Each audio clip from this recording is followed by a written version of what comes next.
Have you ever heard a song so catchy you just couldn't stop moving?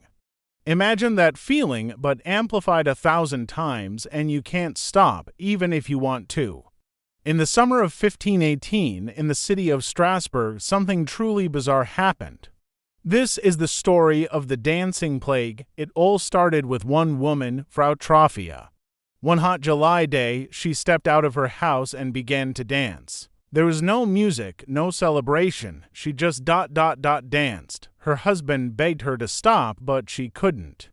She danced for nearly a week straight, her feet raw and bleeding. Soon, others joined her. Within a week, over 30 people were caught in this strange, frenzied dance. They weren't celebrating. Their faces were filled with fear and exhaustion. They were trapped in their own bodies, forced to move by an unseen puppeteer. The city authorities were baffled. Local physicians, ruling out any known ailments, declared it a case of hot blood, their prescription. More dancing. They believed the dancers had to literally dance the fever out of their systems. So they cleared out guild halls, set up a stage in the grain market, and even hired musicians to keep the rhythm going. They thought they were helping, but they were actually making things much, much worse. The non-stop movement was brutal. The summer sun beat down, and the constant exertion took its toll. People began collapsing from strokes, heart attacks, and sheer exhaustion. At its peak, it said that up to 15 people were dying each day. The dancing continued for over a month, and by the time it finally subsided, hundreds had been afflicted.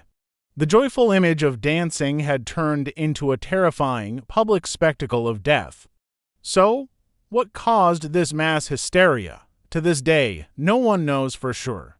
One theory points to ergot, a toxic mold that grows on rye bread. This fungus can cause severe muscle spasms and hallucinations. It's possible the townspeople had accidentally ingested contaminated grain. Another, more widely accepted theory suggests it was a case of mass psychogenic illness or mass hysteria.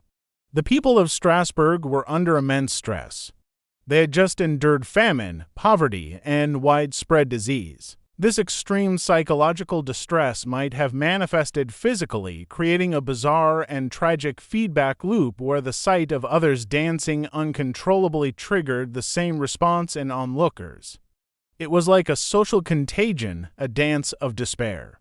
The dancing plague of 1518 remains one of history's most unsettling mysteries. A time when a town danced itself to the brink, a stark reminder of how fragile the human mind can be under extreme pressure. It makes you think, doesn't it? What other strange chapters are hidden in our history books? If you found this story as fascinating as I did, hit that like button and subscribe for more deep dives into the weird and wonderful corners of the past. Thanks for watching, and I'll see you in the next video.